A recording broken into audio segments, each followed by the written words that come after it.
Hello everyone, welcome back to our channel because today's story is one that will have you questioning everything you thought you knew about loyalty, trust, and the people closest to you.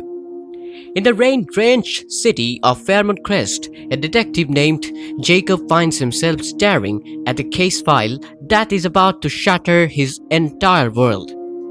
The evidence is damning. The name at the center of it all? Leah. Someone he worked alongside, trusted completely, and maybe even cared about more than he should have. His partner Greyson arrives with a flash drive full of encrypted communications, bank transfers, and an audio recording of Leah's own voice giving orders. Jacob leads a raid on a warehouse where Leah is arrested, but just before she's taken away, she looks Jacob dead in the eye and tells him he's being played. And the terrifying part, you start to believe her. Picture this. It's a stormy night in Fairmont Crest, the kind of rain that doesn't just fall. It hammers like the city into submission, streets flooded with reflections, shadows everywhere, and inside the precinct, things are just as dark. Jacob is alone in his office, surrounded by a case file that has taken on a life of its own. Photos, financial records, intercepted messages, all of it pointing in one direction. One name, one person he never ever thought he would see in a file like this: Leah. Imagine being in Jacob's shoes right now. This isn't some random suspect. This is someone you knew, someone you have worked side by side with, confided in, defended when others had their doubts, and now everything you thought you knew about her is being ripped out from under you. He's pacing, muttering to himself, "No, it doesn't make sense." Because honestly, it doesn't, or at least it shouldn't. Then there is a knock at the door, and in walks Grayson. Now I want you to pay attention to how Grayson is described here, because it matters. Calm, controlled, but with something darker underneath.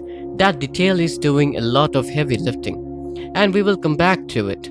Grayson doesn't ease into the conversation. He doesn't soften the blow. He simply says it. Leah is the one. She's the boss, and he doesn't flinch saying it.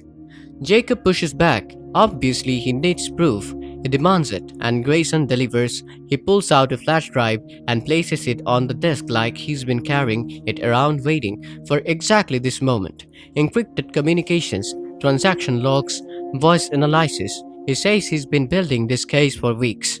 Weeks, and Jacob's first question isn't what's on it. It's why didn't you bring this to me sooner? That question matters. That's Jacob already sensing something is off, even if it doesn't know it yet. Grayson's answer is cold and calculated. He says he didn't know who he could trust, and that lands differently when you think about it. Because who exactly is Grayson implying he suspected? He then says something that genuinely cuts deep. He tells Jacob that he cares about Leah, and that caring makes him vulnerable. I can't believe he said that so directly. That's not just a warning. That's a manipulation tactic. He's getting Jacob emotionally off balance before the big reveal. Jacob plugs in the flash drive and the files start loading. Emails, bank transfers, shell accounts, it's all here. And then the audio recording plays. A voice, calm and authoritative and instantly recognizable, fills the room. Leah saying, "We move tonight, no mistakes, and remember, no one traces this back to me." Jacob freezes, his heart is pounding, everything in him wants this to be wrong, but his ears aren't lying to him. Or are they?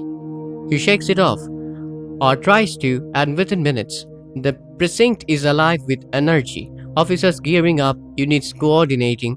Jacob is at the center of it all, issuing orders, playing the role of steady, determined detective. But inside he's hearing her voice on a loop, seeing her face, wrestling with the fact that someone he trusted this much could have been running a criminal operation right under his nose. Across town, Leah is standing in a dimly lit warehouse like someone who has everything perfectly under control. She's on the phone, calm, sharp, telling someone everything is in place, and they move in 10 minutes. She turns to her crew and tells him to stay focused. One of them asks about the police, and she smirks, and says they're always two steps behind. That mark lasts about 5 seconds, because in that exact moment, sirens echo in the distance. The doors explode open, officers flood in, weapons drawn, chaos erupts everywhere, and in the middle of all of it, Leah's eyes find Jacob, and for one suspended moment, the rest of the world ceases to exist. She says his name like a question, like she genuinely can't believe he's the one standing in front of her with cups. He tells her she's under arrest, and she really asks him, "You really believe this?" And then she says the line that changes everything. She tells him he's being played. Imagine how he felt hearing that.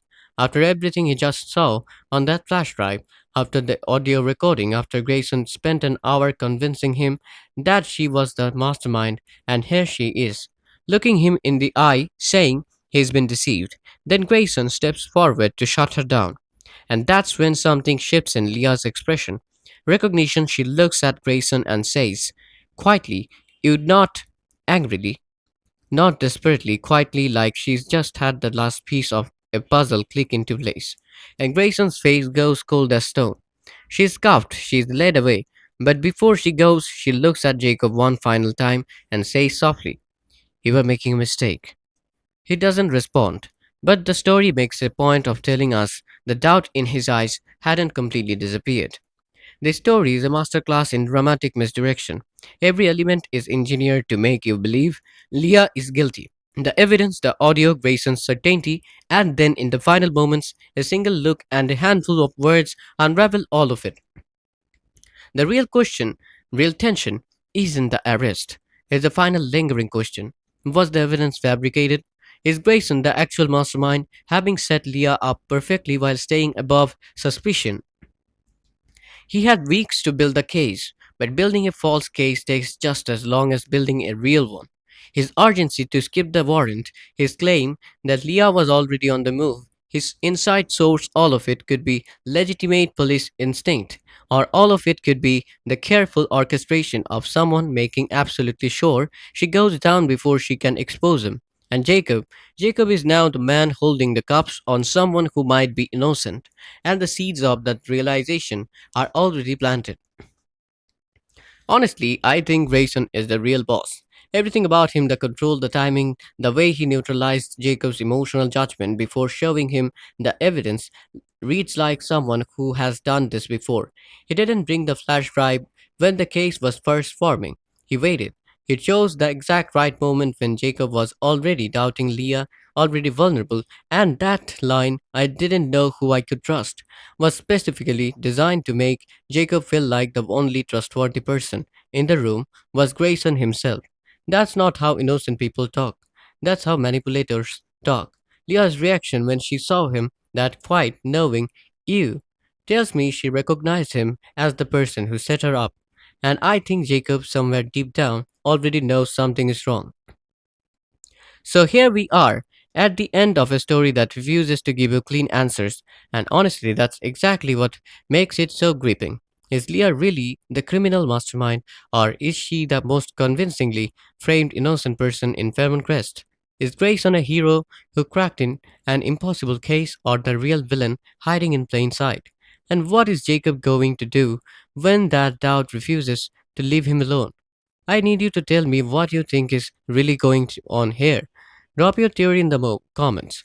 Is Grayson dirty, or is Leah exactly what the evidence says she is?